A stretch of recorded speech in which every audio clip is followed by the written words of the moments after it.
Hello दोस्तों, मैं are के बेरवाल। आज हम सामान्य विज्ञान के पार्ट नंबर 10 के बारे में चर्चा करेंगे। जो हमारी पिछली क्लास थी उसमें हमने प्रोटीन और जल के बारे में अध्ययन किया। जो प्रोटीन के 3 भाग बताए गए थे, सरल प्रोटीन और संयुग्मी प्रोटीन और बुत्विन प्रोटीन, और जल के बारे में भी अध्ययन किया। इसके बाद में जो आज की हमारी क्लास है उसमें हम वसा के बारे में अध्ययन करेंगे। किसके बारे में? वसा के बारे में चर्चा करेंगे कि वसा की खोज कब हुई, किसने की, क्यों हमारी बॉडी के लिए आवश्यक है। तो वसा की अगर खोज की बात करें तो वसा की जो खोज हुई थी, वसा की जो खोज हुई थी वह हुई थी 1779 में। कितने में? सन 1719 में। सन 1779 में वसा की खोज हुई थी। और अगर वैज्ञानिक की नाम करें तो वैज्ञानिक है, वसा की खोज करने वाले वैज्ञानिक कौन है? Karl William. कार्ल विलियम नामक वैज्ञानिक के द्वारा वसा की खोज की गई थी सन 1779 में। इसके बाद में बात करें कि जो वसा का निर्माण है वह कौन से अमीनो अम्लों से मिलकर बना होता है। तो वसा का जो निर्माण होता है वह होता है ग्लिसरॉयल अमीनो अम्लों से मिलकर बना होता है।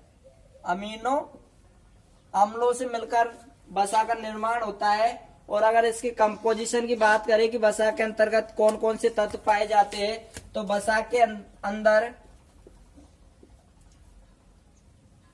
कार्बन, हाइड्रोजन और ऑक्सीजन, ये तीनों तत्वों से मिलकर वसा का निर्माण होता है। वसा के अंतर्गत कार्बन, हाइड्रोजन, ऑक्सीजन तत्व पाए जाते हैं। और अगर बात करें कि हमारी बॉडी के लिए प्रतिदिन कितनी वसा की आवश्यकता होती है, तो प्रतिदिन वसा की आवश्यकता की बात करें तो हमारी बॉडी को प्रतिदिन 40 से 80 ग्राम, कितनी? 40 से 80 ग्राम वसा की आवश्यकता होती है। और इसके बाद में बात करें इसके कार्य की, तो जो हमारी बॉडी के अंतर्गत जो वसा कार्य करता है, वसा जो कार्य करता है, तो कार्य की अगर बात करें तो यह हमारी बॉडी के अंतर्गत सर्वाधिक लंबे समय के लिए ऊर्जा प्रदान करने का कार्य करता है। क्या कार्य करता है? हमारी बॉडी के लिए सर्वाधिक व लंबे समय के लिए ऊर्जा प्रदान करने का कार्य करता है। और भी अगर अन्य कार्य की बात करें तो है हमारी बॉडी के अंतर्गत तापमान को नियंत्रण करने का कार्य करता है।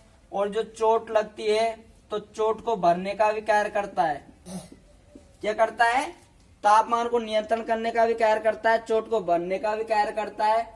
और इसके बाद में अगर बात करें कि हमारी बॉडी के अंतर्गत जो ये सर्वाधिक मात्रा में जो ऊर्जा देता है लंबे समय के लिए, तो जो लोग हैं जैसे कि जो कोई भूख हड़ताल पर बैठते हैं, किस पर? भूख हड़ताल पर है और उपवास वगैरह रखते हैं, व्रत वगैरह रखते हैं, तो उनमें जो बिना खाए पिए जो ऊर्जा प्राप्त होती है वह किससे होती है? वसा से प्राप्त होती है। क्योंकि यह हमारी बॉडी के अंतर्गत सर्वाधिक व लंबे समय के लिए ऊर्जा प्रदान करने का कार्य करता है। उसके बाद में बात करें कि जो हमारी बॉडी के अंतर्गत जो सामान्य वसा पाई जाती है, कौन सी वसा पाई जाती है? सामान्य वसा पाई जाती है। उसे क्या भी कहा जाता है? ट्राइएस्टर नाम से भी जाना जाता है, अर्थात उसे ट्राइएस्टर भी कहा जाता है। हमारी बॉडी के अंतर्गत जो सामान्य वसा पाई जाती है उसे ट्राइएस्टर भी कहा जाता है। इसके बाद में बात करें कि जो छोटे बच्चे होते हैं उनके अंतर्गत कौन सी वसा पाई जाती है। तो जो छोटे बच्चे होते हैं उनके अंतर भूरी वसा पाई जाती है, जो कि बच्चों के अंतर्गत भूरी वसा एकत्रित होती है। कौन सी वसा होती है? भूरी वसा एकत्रित होती है। और अगर बात करें कि जैसे अफ्रीकन हाथी है, ब्लू व्हेल है, उनकी जो नीचे की जो त्वचा होती है, कौन सी, ब्लू व्हेल है, हाथी है, ब्लू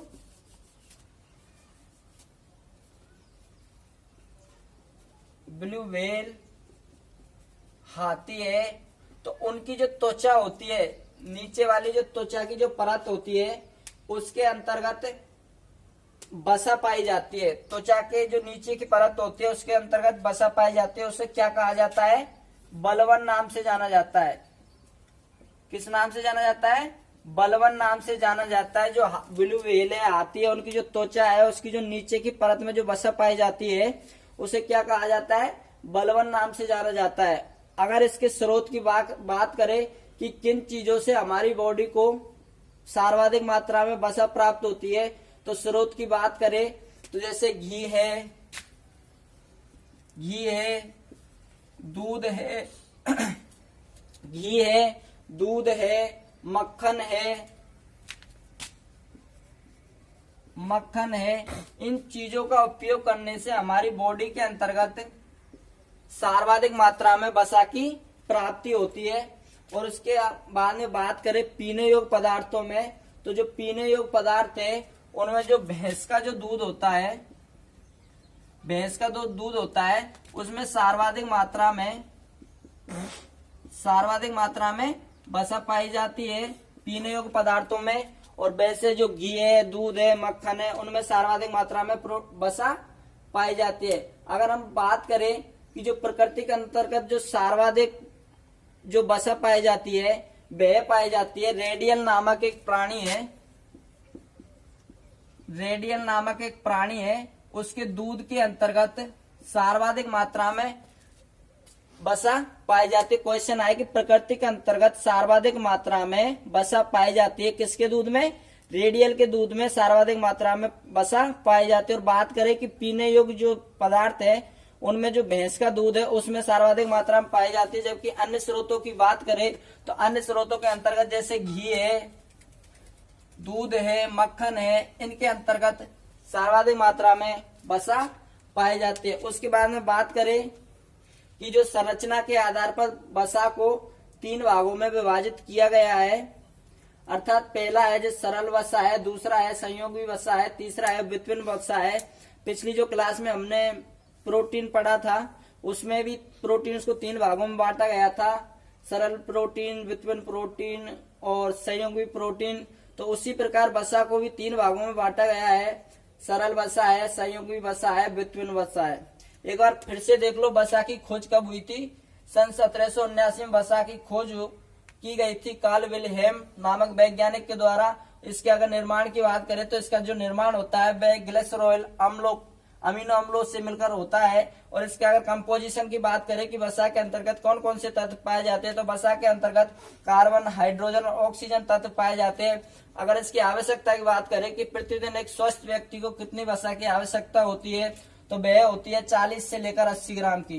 कितने की, 40 से लेकर 80 ग्राम की होती है। और अगर इसके कार्य की बात करें कि बॉडी के अंतर्गत वसा है वह कौन सा कार्य करती है, तो यह सर्वाधिक व लंबे समय तक ऊर्जा प्रदान करने का कार्य करती है। किसका करती है, सर्वाधिक व लंबे समय तक ऊर्जा प्रदान करने का कार्य करती है। और अन्य कार्य की भी बात करें तो यह ताप को नियंत्रण करने का और जो भी चोट लगती है उनमें भरने का भी कार्य करती है। हमारी बॉडी के अंतर्गत जो सामान्य वसा पाई जाती है उसे किस नाम से जाना जाता है, ट्राइएस्टर के नाम से भी जाना जाता है। इसके बाद में बात करें कि जो छोटे बच्चे हैं उनमें भूरी वसा पाई जाती है, जो कि छोटे बच्चों के अंतर्गत भूरी वसा एकत्रित होती है। और जो हमारी प्रकृति के अंतर्गत जो ब्लू व्हेल है, हाथी है, उनकी जो त्वचा है उस त्वचा की जो नीचे वाली परत है उसमें वसा पाई जाती है, उसे क्या कहा जाता है, बलवन नाम से जाना जाता है। तो इसके बाद में फिर बात करेंगे जो संरचना के आधार पर वसा को 3 भागों में बांटा गया। तो जो पहला भाग है वह है सरल वसा, दूसरा है संयोगी वसा, तीसरा है व्युत्पन्न वसा।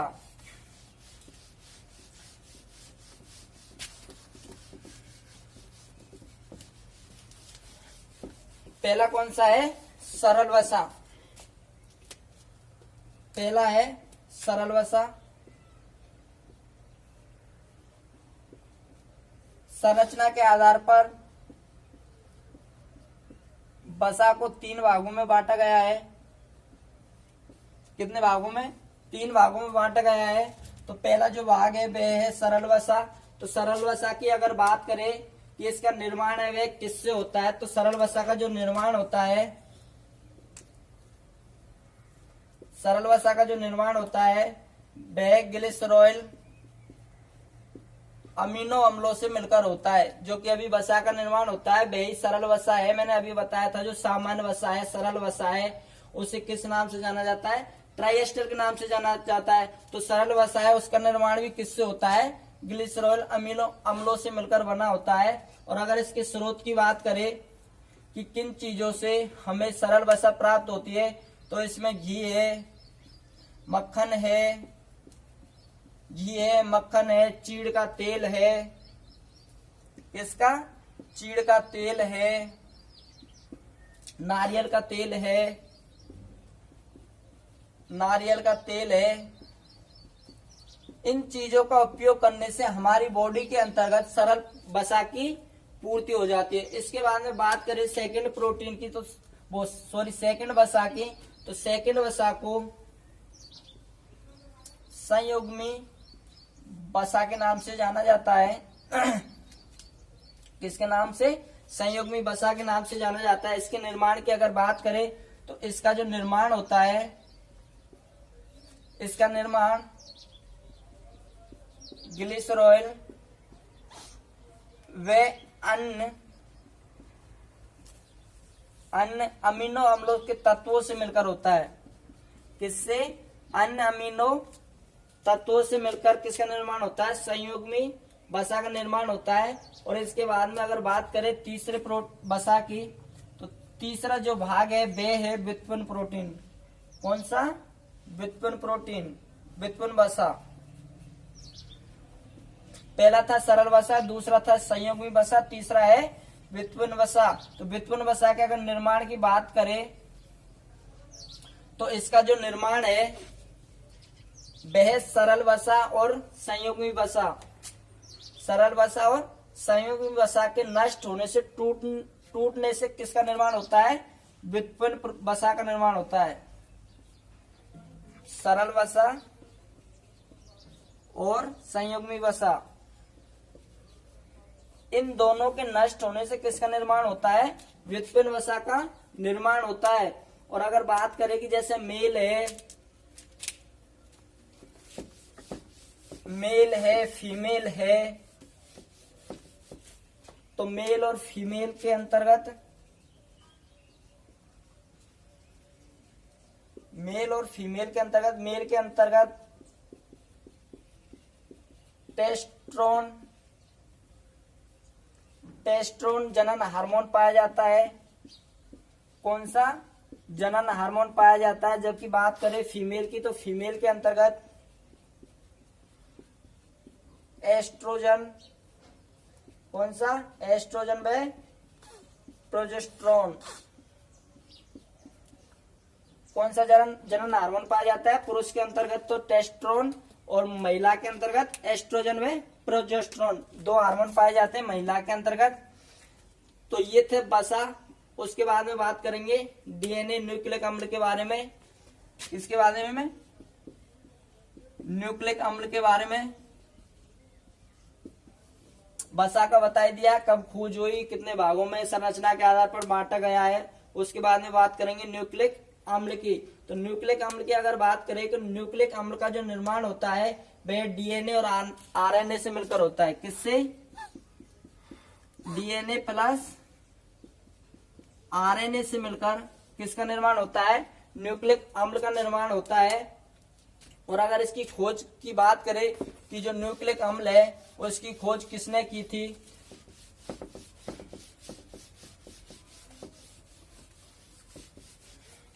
जो न्यूक्लिक अम्ल की खोज है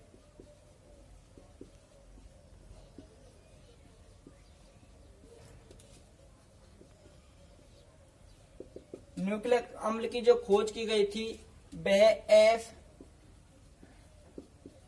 मिसर नामक वैज्ञानिक के द्वारा न्यूक्लिक अम्ल की खोज की गई थी और वह किसके अंतर्गत की गई थी? एक मवाद कोशिका थी जिसके अंतर्गत एफ मिस्टर नामक वैज्ञानिक ने न्यूक्लिक अम्ल की खोज की गई थी। और अगर बात करें कि प्रकृति के अंतर्गत सभी प्राणियों के आनुवांशिक जो पदार्थ होते हैं, सभी प्राणियों के जो आनुवांशिक पदार्थ होते हैं वे किसके बने होते हैं? न्यूक्लिक अम्ल के बने होते हैं। किसके? न्यूक्लिक अम्ल के बने होते हैं। सभी आनुवांशिक जो पदार्थ है वे न्यूक्लिक अम्ल के बने होते हैं। तो इसी प्रकार इन्हें दो भागों में बांटा गया है, क्योंकि न्यूक्लिक अम्ल दो से मिलकर बना होता है, डीएनए प्लस आरएनए। तो इसके बाद में डीएनए के बारे में अगर बात करें, डीएनए के बारे में बात करें तो डीएनए की जो फुल फॉर्म होती है वह होती है डीऑक्सीराइबोन्यूक्लिक अम्ल। क्या होती है? डीऑक्सीराइबोन्यूक्लिक अम्ल के नाम से जाना जाता है डीएनए को। तो डीएनए की अगर बात करें कि यह जो अधिकांश मात्रा में पाया जाता है वह कहां पर पाया जाता है? केंद्रक के अंतर्गत डीएनए है, यह सर्वाधिक मात्रा में पाया जाता है। जबकि बात करें कि कुछ अन्य मात्रा में, कि अन्य मात्रा में कहां पर भी पाया जाता है, तो अन्य मात्रा में पाया जाता है माइटोकॉन्ड्रिया है।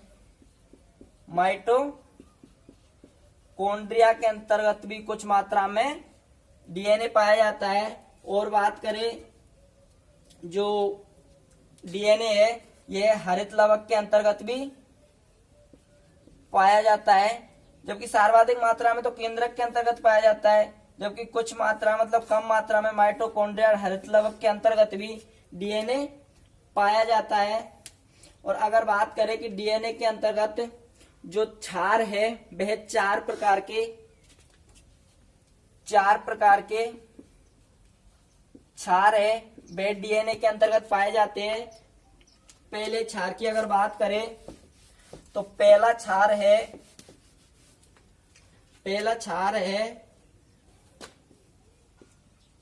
एडेनिन नामक क्षार है, पहला है। दूसरे की अगर बात करें तो दूसरा है गुआनिन नामक क्षार है, दूसरा।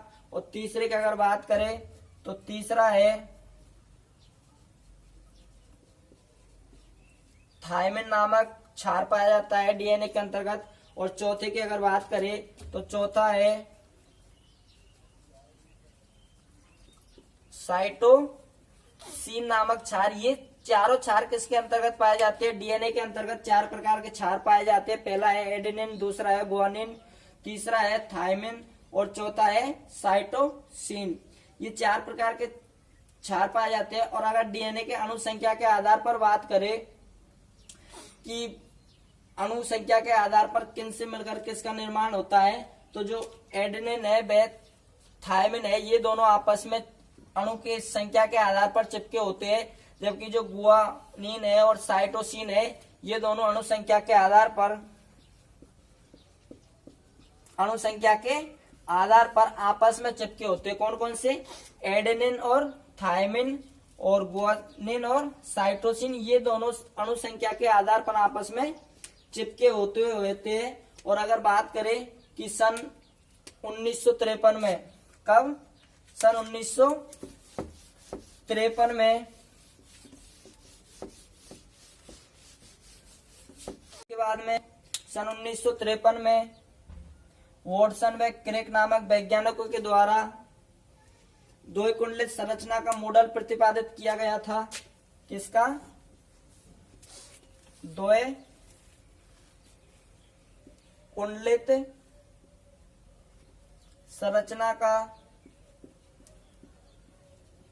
मॉडल प्रतिपादित किया गया था वॉटसन व क्रेक के द्वारा।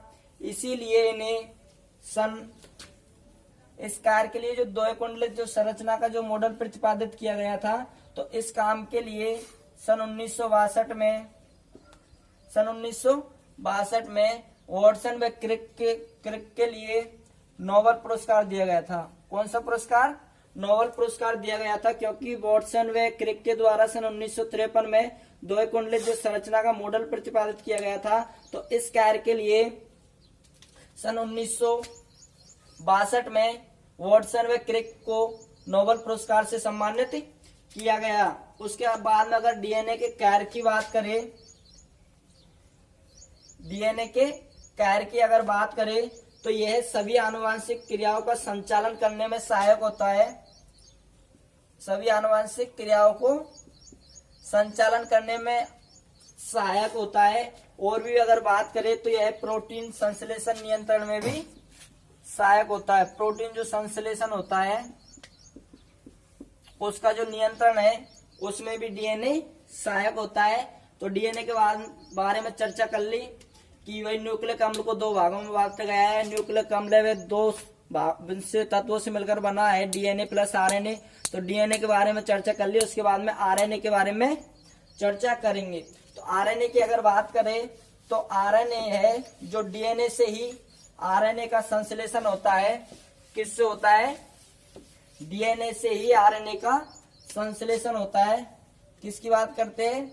आरएनए की।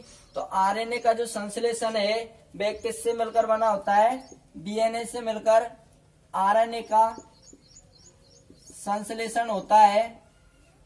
किसका संश्लेषण होता है?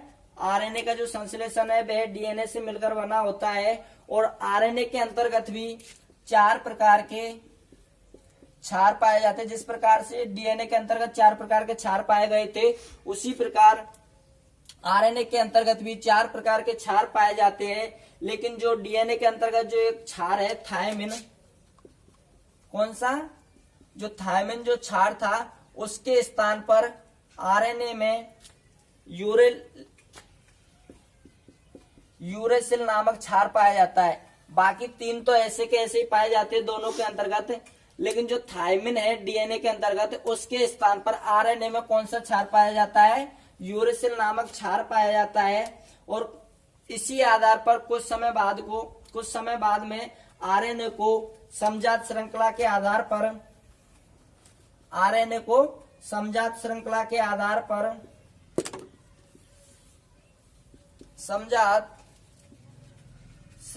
आधार पर अलग कर दिया गया था आरएनए को। और आरएनए को 3 भागों में विभाजित कर दिया गया था। कितने भागों में? 3 भागों में विभाजित कर दिया गया था। किसके आधार पर? आरएनए की जो समजात श्रृंखला है उसके आधार पर आरएनए को 3 भागों में विभाजित किया गया था। पहले की अगर बात करें तो पहला है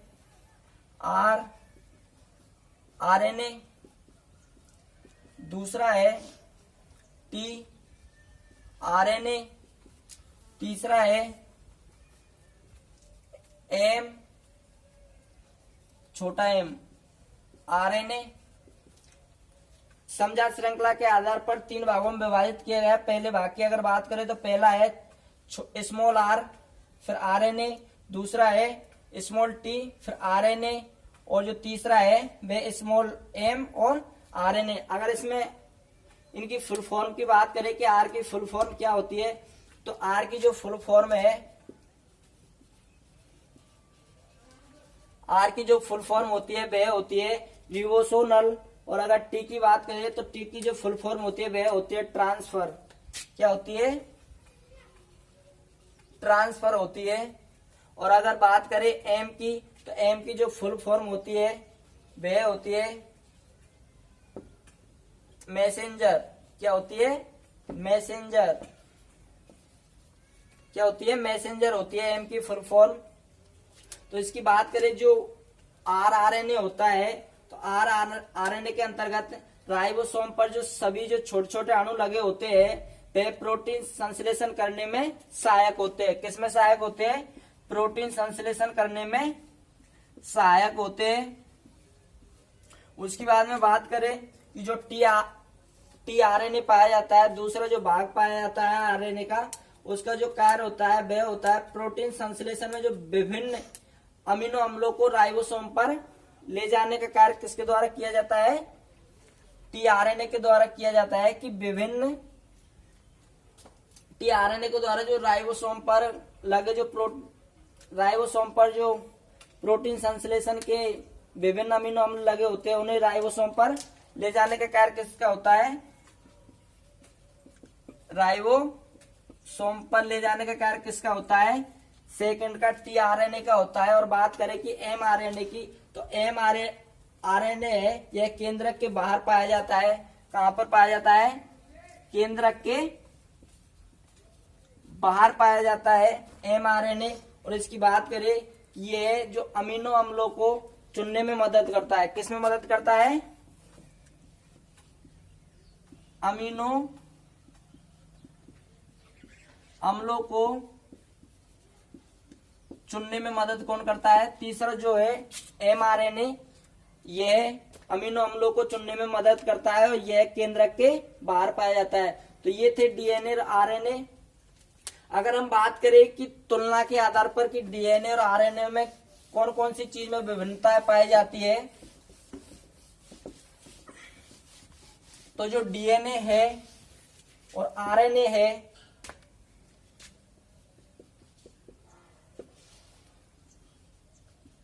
डीएनए है, आरएनए है, डीएनए और आरएनए की अगर विभिन्नता के आधार पर अगर बात करें, तो जो डीएनए है इसमें कौन सी शर्करा पाई जाती है? डीऑक्सी रोबोज शर्करा पाई जाती है। जबकि बात करें कि आरएनए के अंतर्गत कौन सी शर्करा पाई जाती है? राइबोज। कौन सी शर्करा पाई जाती है? राइबोज। एक तो ये विभिन्नता हो गई कि डीएनए के अंतर्गत तो डीऑक्सी रोबोज शर्करा पाई जाती है, जबकि जो आरएनए है उसके अंतर्गत राइबोज शर्करा पाई जाती है। और दूसरे की अगर बात करें कि यह मुख्य कहां पर पाया जाता है? केंद्रक के अंतर्गत पाया जाता है। जबकि बात करें आरएनए की, तो आरएनए है, यह केंद्रक व कोशिका तत्व के अंतर्गत दोनों में पाया जाता है। तो इनकी जो विभिन्नता थी, एक तो थी कि शर्करा कौन सी पाई जाती है? Deoxy ribose. और इसमें आरएनए में राइबोज शर्करा पाई जाती है। और जो डीएनए है वह केंद्रक के अंतर्गत पाया जाता है, जबकि आरएनए है वह केंद्रक और कोशिका तत्व दोनों के अंतर्गत पाया जाता है। जबकि हम बात करें कि जो प्रोटीन है, प्रोटीन की जो अंतिम क्रिया होती है, प्रोटीन निर्माण की जो अंतिम क्रिया होती है, ये वैसा ही क्वेश्चन है एक्स्ट्रा में। ये डीएनए आरएनए से रिलेटेड नहीं है, वसा से रिलेटेड नहीं है, प्रोटीन से रिलेटेड है। तो जो प्रोटीन का जो निर्माण की जो अंतिम क्रिया होती है, उसे किस नाम से जाना जाता है? किस नाम से जाना जाता है? उस प्रक्रिया को ट्रांसलेशन नाम से जाना जाता है। प्रोटीन निर्माण की जो अंतिम क्रिया होती है वह ट्रांसलेशन नाम से जानी जाती है। तो ये थे दोस्तों हमारे वसा के बारे में, जिसके बारे में हमने केंद्रक के न्यूक्लिक अम्ल आरएनए के बारे में अध्ययन कर लिया, वसा के बारे में अध्ययन कर लिया। अगली जो क्लास होगी उससे पहले आप लोग हमारे चैनल को सब्सक्राइब कर दिया करो, शेयर कर दिया करो और बेल आइकन को दबाना बिल्कुल ना भूले। ओके दोस्तों।